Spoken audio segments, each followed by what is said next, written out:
Mafanikio ni ndoto ya kila mtu, lakini hayaji kwa muujiza. Yanahitaji kuwa na mwelekeo mzuri, kufanya kazi kwa bidii, kuwa na nidhamu na kutokata tamaa unapokutana na changamoto. Huenda ukawa unajiuliza, kwa nini baadhi ya watu wanafanikiwa na wengine wanabaki kwenye hali ile ile kwa muda mrefu? Tofauti haitokani na kiwango cha fedha, elimu, umri au mazingira. Tofauti iliyopo ni maamuzi, misingi na tabia za kila siku. Mafanikio ni matokeo ya maamuzi madogo yanayofanywa kwa usahihi kila siku. Kila hatua ndogo unayochukua leo inaweza kuwa msingi wa mafanikio makubwa kesho. Jambo la kwanza ni malengo. Malengo ni picha ya kile unachotaka kukifikia kwenye maisha yako. Malengo ni ramani itakayokuonyesha mahali unapotoka na mahali unapotaka kwenda. Bila malengo unaweza kuishi bila mwelekeo na kutumia muda mwingi kufanya mambo yasiyokuwa na faida kwenye maisha yako. Malengo yatakufanya uamke kila siku ukiwa na sababu ya kufanya kazi na kujituma. Mtu mwenye malengo anajua anachokifanya. Kwa mfanyabiashara mwenye lengo la kuongeza faida, lazima ataweka mikakati ya kuongeza wateja, kuboresha huduma na kupunguza matumizi yasiyokuwa na ulazima. Malengo yanamsaidia mtu kutumia muda vizuri, kuongeza hamasa na kuimarisha uamuzi wa kuendelea kupambana. Mtu mwenye malengo hakati tamaa kwa sababu anajua kitu anachokipambania. Jambo la pili ni nidhamu.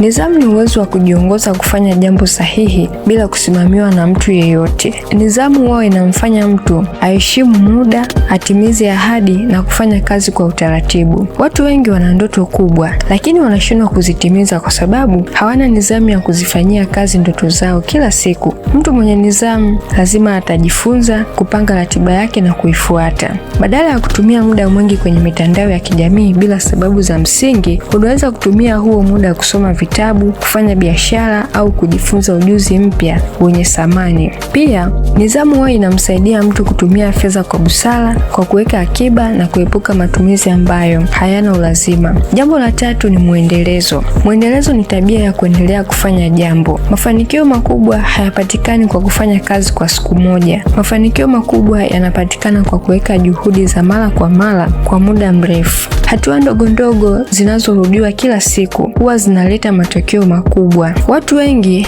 huwa wanaanza safari kwa kasi kubwa, lakini wanakata tamaa wanapoona matokeo hayaji kwa haraka. Hili ni kosa kubwa kwa sababu mti haukui kwa siku moja na biashara kubwa haijengwi ndani ya mwezi mmoja. Mafanikio yanahitaji uendelee kujifunza, kufanya kazi na kujiboresha kila siku bila kuchoka wala kukata tamaa. Kadri unavyorudia kufanya jambo, ndivyo unavyozidi kuwa bora zaidi. Mwendelezo ni siri kubwa ya mafanikio ya muda mrefu. Jambo la 4 ni bidii. Bidii ni uwezo wa kufanya kazi kwa juhudi na kujituma bila uvivu. Hakuna mafanikio ya kweli yanayopatikana bila kufanya kazi kwa bidii. Watu waliofanikiwa walifika hapo walipo leo kwa kujituma kwa muda mrefu na kukabiliana na changamoto mbalimbali. Mtu mwenye bidii huwa anatafuta suluhisho badala ya kuweka visingizio. Tatizo linapotokea, hafikirii kukata tamaa, anatafuta njia mpya za kutatua hilo tatizo. Bidii ni nguzo ya maendeleo. Jambo la 5 ni uvumilivu. Uvumilivu ni uwezo wa kuendelea kupambana bila kukata tamaa, hata kama unakutana na vikwazo na changamoto mbalimbali. Kwenye safari ya mafanikio, hakuna mtu asiyekutana na vikwazo. Kinachowatofautisha watu waliofanikiwa na watu ambao hawajafanikiwa